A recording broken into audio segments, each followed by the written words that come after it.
Hey, Rideshare Commando here, and I want to talk to you about safety. Okay, this is a very important topic, and I don't think people have covered it enough because you're going to run it. It's almost like having a taser. Okay, you hope you never have to use it. It's the same. I'm not going to use the G word because it's not. You can't have one on the platform, and I personally don't believe in them. I mean, don't get me wrong. I'm a freaking surgeon with a 9mm, and if you give me a rifle and you give me a target, it's gonna get hit, and it's gonna get hit within the first 2 rounds. But even so, I don't believe in their use. So it's like a taser, or it's like pepper spray.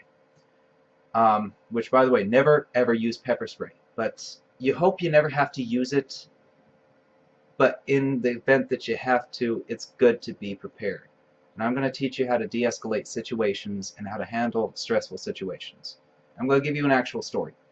So, first, your no-no. Do not overreact. Your heart's going to be thumping in certain situations. You're going to be emotional. Stay calm. Number 2, don't use pepper spray. Okay? If you can avoid it, don't carry a taser. Why? Pepper spray in the cabin of a car is not just going to hit them. I can promise you this. It's not just going to hit them. And the worst thing that could happen is you driving along, you spray them out of reaction, and your eyes are effed. Okay, you're driving a vehicle. Okay, that's minimum 2.5 tons of 30-mile-an-hour minimum driving. So yeah, you're basically in a death trap and you're a blind man. Okay, there's a reason that Stevie Wonder doesn't drive a car. Okay, bad joke, but applicable. So, no pepper spray. And 3, you need to assess the situation for what it is. Take your emotions out of it and assess. Now let me give you a story of how that actually helped me and stopped me from being assaulted. There was a gentleman in my car. Okay, he was at least 6'3". He was 275 pounds at least, and he was decently built. I could not take him in an arm wrestling match. In a fight, I would have to break something to win. So, this guy obviously could take me in any position, unless somebody went to the hospital. And I'm sitting in the front seat. Well, in the front seat of your car, you got this person behind you. You are in a prone position. They are in the advantageous position.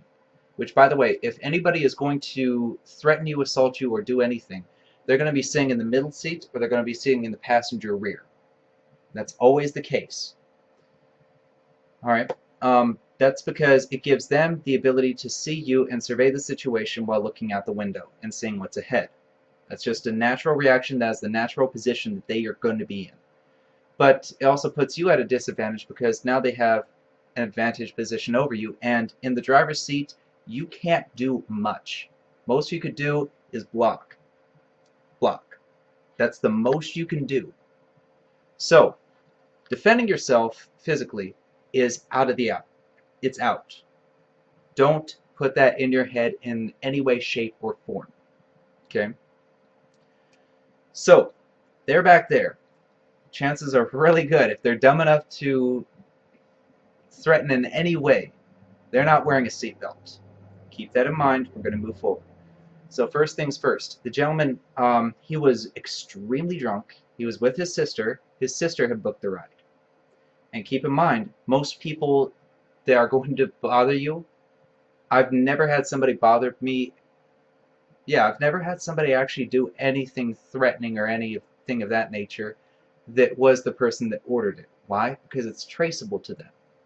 In this case, I'm going to call her Genesis, which is close to her real name, but it's not her real name. And the gentleman was her brother, who was not listed. So, brother gets in the car, and he is holding a bottle, which I did not know was empty until it was 6 inches from my face. But we start driving along. They're happy. They got the tunes going. You know, they're just drunk, happy people and very high. Well, Welcome to Washington. It's legal. So we end up going the wrong direction.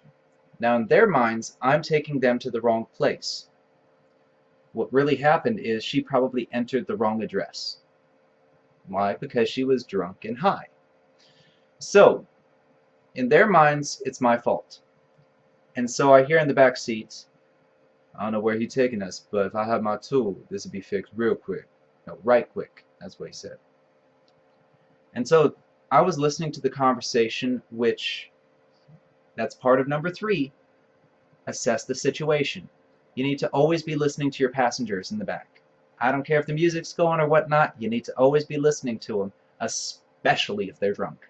If they are drunk, you better listen the hell out of that conversation. Why? Because if I hadn't been listening, I would have been assaulted. I have no doubt about this.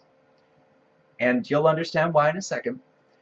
So I'm listening to their conversation, and then I ask them, okay, is there something wrong with where we're going? And of course he's drunk and he's aggressive and he's a larger man. So obviously he wants to take the position of, okay, I'm stronger, I can take you. Which is very, very common, especially with big, drunk men. Testosterone rages and they're just a pain in the ass. So he goes on with, listen, you play me, right? You play me. Yeah.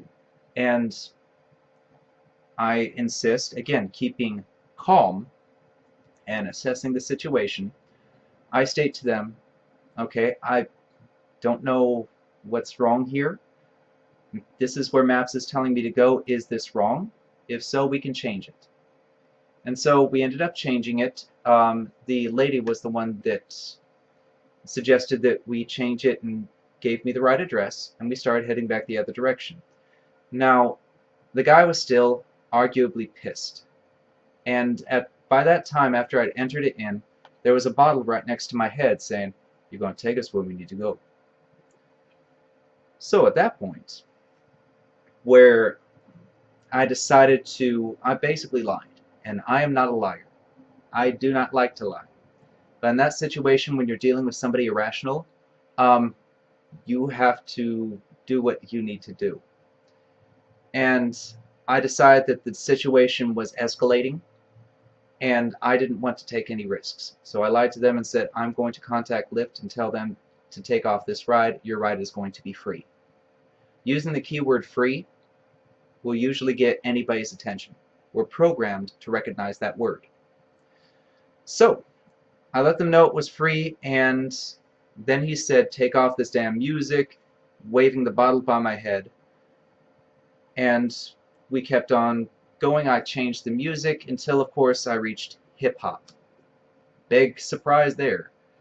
And that was inappropriate. But at the same time, for the situation, he played himself off as a gangster, as a thug, if you will, which I don't know why that was. No clue why people think being a thug is a good thing, because the word thug originated in the 1930s, 1940s, Al Capone, and that was meant for somebody who was disposable, and now people glorify it. Go figure. So anyway, the drive goes on forward, and you can see he's barely contained. I could visually see this, I could hear it in his language. He was barely contained. And if I had done anything different than what I did, he was ready to take that bottle upside my head, because he was not of rational mind. From the smell I could get, and his attitude, and his slurred speech, and his incoherent thought processes, he was barely there. And anything could have set him off, because he wasn't thinking correctly. And of course, she was in the side. She wasn't even reacting at all.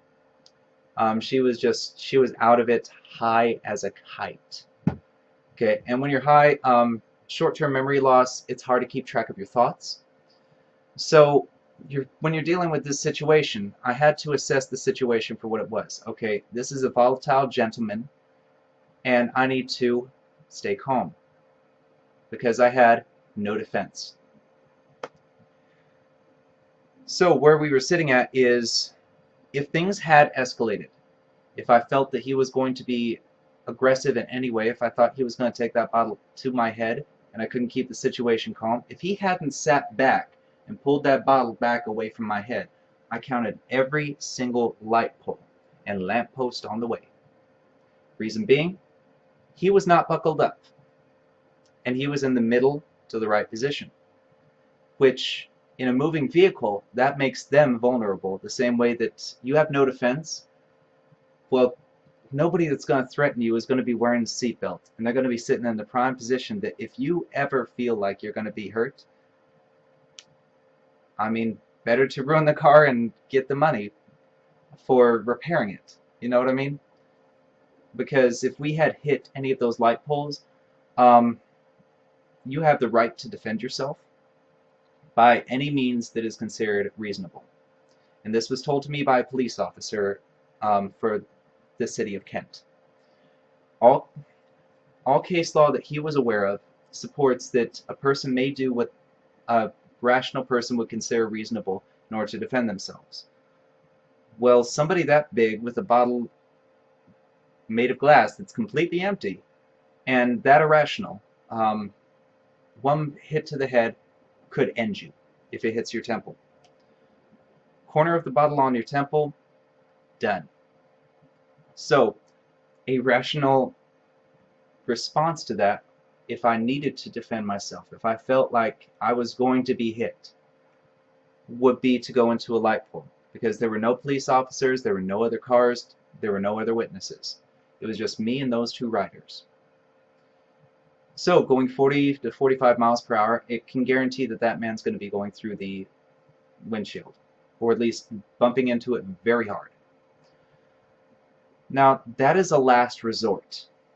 That is, okay, you have no other options. You got to do this, otherwise you're going to be hurt and nobody's going to know about it. They'll go after her, but how could I do this? So, I mean, it's one of those situations where you have to assess. So he sat back once we changed the stations. Okay, threat is alleviated somewhat. He's still testy, but at the same time, okay, we're doing what we got to do. Halfway through the ride, she starts saying, oh, turn here. He says, do as she say. And she was actually very sweet, believe it or not. High, but sweet. So we ended up going around, and then he said I could go for Mario's Pizza, and so he ended up having me drop him off a couple blocks early of the final destination, which I was more than happy to do. There were still no police officers that I had run across. Otherwise, my second option would have been to, if I saw a police officer coming forward, I would have crossed lanes and cut him off and then jumped out of the car. Why? Because when your head is towards the window, it's harder to hit and it's hard to get a good angle. You turn your head, they can't hit your temple. They can hit here, they can't hit your temple. So you might be disoriented, but at the same time, okay, it takes click, click, brake. So click, park. That's maybe a second, if that. And then you go out the car. Most they can do is grab you, but at the same time, when they see that you've done a move that nobody would do, meaning if you pull into oncoming traffic, safely of course, don't endanger anybody else, but if you pull into that oncoming traffic in somewhat of a safe manner to get somebody's attention, then yes, you're fine. Flashing your high beams, that will be another way to get a officer's attention. Flash, flash. That's all you got to do. And if they're drunk and high, they might not notice, but a coherent passenger will notice. That gives them time to react. But if you do some maneuver that will catch somebody off guard and they see a police officer, what you've bought yourself is about 2 seconds. 2 to 3 seconds for them to react. Because they're shocked, they're assessing the situation, and they're taking into account, okay, police officer, danger. So, that was option number 2, and had I encountered any police officers on the way, I would have absolutely done that. I would have gotten their attention no matter what, and if he seemed threatening, which he did, yes, I would have pulled over and middle of the road, turned sideways, something to get the police officer's attention and to get them to stop immediately. But again, if there was an oncoming car, you don't run into them, okay? You don't need to endanger anybody else. At that point, it's just you and you're trying to save yourself.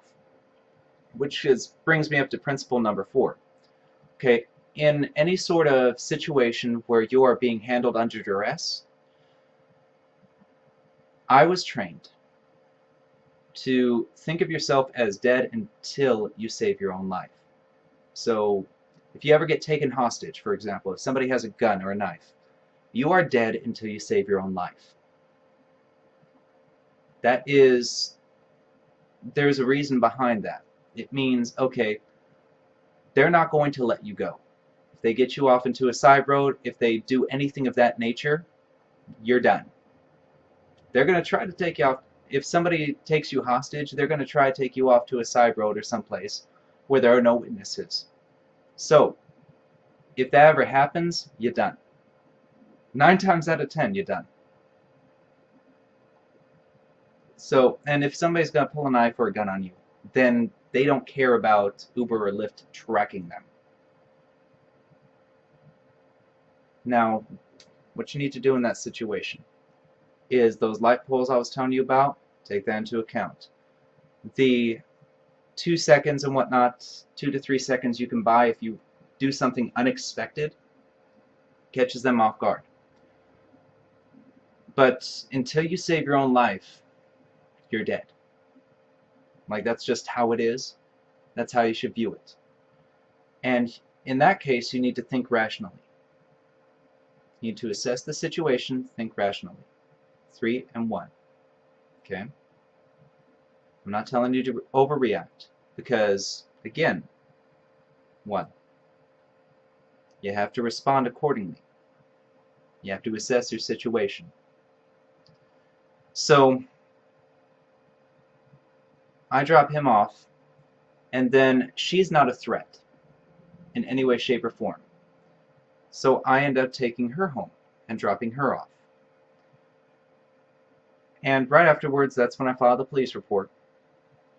And keep in mind, this is where some equipment comes into play. There's the Falcon dash cam. It records in front of your vehicle for accidents, and it also records the passengers. And it's rotating. So you get yourself a nice little 16 to 32 gigabyte SD card. You can keep a lot of footage on there. If I had been able to record them, 1, it's a deterrent. What do I mean by deterrent? If they see that they're being recorded, people are less likely to cause you problems. In fact, let's go into why a dash cam is beneficial. I'm going to give you a couple reasons. 1, it's a deterrent. So if they see that they're being recorded, they're less likely to act out. You're going to get better rides all around. They may not like it. You may get marked down for it. So instead of 5 stars, you may get 4 or 3. Or if they want to be an a-hole, 1. But a dash cam is a deterrent. 2, it's recourse. So if anything does happen, front of your vehicle, back of your vehicle, you've got recourse. Recourse means you have evidence to fall back on that will lead to, well, I guess they'll prove your case or disprove it. Because keep in mind, you hit somebody, yeah, guess what? That's going to be on the cam. And if a police officer sees it, they're going to take it. Okay, that's just life. Okay, don't hit anybody. But if you get into an accident that was clearly somebody else's fault, but the angle was weird, which I actually had happen about 9 years ago, then yeah, that could have saved me probably a decent premium for 3 years on my insurance. Okay, because the lady came over, she crossed 3 lanes, she sped up, and she hit me. I swear she was looking for the insurance money. So a dash cam, it's a deterrent, it's recourse. At the same time, it gives you a better peace of mind. Okay, you need to stay calm. I'll use this hand for, the dash cam thing, but you need to stay calm. And having that peace of mind, knowing that there is recourse behind you, matters. Okay? There's a big, big reason for, like, it's just psychologically proven that having that extra reassurance will give you peace of mind. And keeping your peace of mind, it's going to make a big difference in how you handle situations. So investing the 125 into the Falcon dash cam, that is an awesome investment. It really is. And look up Rideshare Professor. He actually sells those. If you look under his main page, you'll see his shopping store. He actually sells them for 125. Okay? I highly recommend it. You have no idea how much I recommend that. That's 125. I know it's not reachable for new drivers, but save up some money and get it. Okay, I'm ordering from him because it makes sense. And if I had had that one asshole that threatened me with a bottle, I don't care if he was drunk or high, he'd be in jail right now. Okay, but I don't have the extra sets of proof. I have the story and I have all this other stuff. So, I mean, yeah, his sister is off of Lyft, but what's to say I won't get him using his own account? I mean, better believe if I pull up, I'm going to keep driving, but still. But when it comes to self-defense measures, taser, okay, fine. If you think you'd be able to, if somebody's got their hand on you and you think you can, then sure, why not carry one? But the chances of that happening are extremely slim. A taser is basically a useless piece of reassurance. Pepper spray, don't use it. That's going to not just get in their eyes, it's going to get in yours because it's an enclosed space. It's going to affect you. I don't care how resilient you are, it's going to affect you at least a little bit, and your eyes are going to water and tear, and you're going to cough. It's going to happen. Okay? That stuff is meant to be sprayed outdoors and from a distance. And a distance meaning 10 feet. Okay? Bare minimum 5. And in that enclosed space, you're 3 feet away from the person. Okay? A midget could fit between you and that person. That's it. So, pepper spray is out. Taser is out. Do not carry a gun. Okay? I mean, some of you have your concealed carry permits and so on. Okay, fine. I mean, if that's what you feel you need, great. If the person's right behind you with a knife to your throat, okay, that's not going to help you unless you're going to shoot through yourself. Which, I mean, worst case scenario, if you have to shoot through your shoulder to get to somebody else, fine. But if they see you, you're done. And shooting somebody over there, it's not feasible. If they're right beside you, they're going to see. And chances are they're going to take hold of the situation because you have to control the vehicle. So 9 times out of 10, your gun is going to be useless as well. Your number one weapons if you ever find yourself held hostage, like actually held hostage, light poles, phone poles. Because if you're going 30 to 40 miles per hour and they're not buckled, which they're not going to be buckled, then that is your best defense, in my opinion. Okay? I can't give you legal advice, but I can tell you that that's what was going through my head, and the Kent police officer confirmed, okay, that would have been reasonable if you felt that you were going to be immediately attacked by somebody much larger than you wielding a weapon. Okay? So that would have been something a reasonable person would have done or would have seen as reasonable. Because that's really my only defense at that point. Flagging down a police officer and making sure that you're in view of witnesses when you make any move. I don't care what move you're making. If you can get witnesses nearby, that's going to make them hesitate. Because they can't get rid of everybody. They can get rid of you. Make no mistake, they can get rid of you. But they can't get rid of everybody. So having that extra set of recourse of a witness, I mean, there's nothing more powerful in court. Well, there is fingerprints. But fingerprints are always after the crime. You want to prevent the crime. You want to prevent any damage to you and your person. Lyft and Uber say safety is our number one priority. Okay? Hold them to it. It's very doubtful you're ever going to be in this situation. Extremely doubtful. Because most criminal-minded people are not going to be using Uber and Lyft. true story, honest to God, I used to know a few, okay? Southside Chicago, downtown Tacoma, yeah, Hilltop, I know. And I've known some criminal elements. They are not going to be using Uber and Lyft, and they're sure as hell not going to be committing a crime using Uber and Lyft. But you are going to have those people under the influence that think they are stronger or smarter than what they really are. It's going to be rare. It's going to be very, very, like it's going to be one in literally 1,000 rides. I've had over 1,000 rides. It's been one that was very serious, that I actually felt the need to contact the police. That was the ride I told you about. All the other ones, they were very easily managed, and you can de-escalate a situation by staying calm and collected. Now, when it comes to de-escalation, okay, talking in a lower tone and talking in a steady tone and showing complete control, my heart was racing. Yours will be racing too. Your adrenaline's going to be pumping, your hand's going to be shaking. I mean, that's going to happen, fight or flight reflex.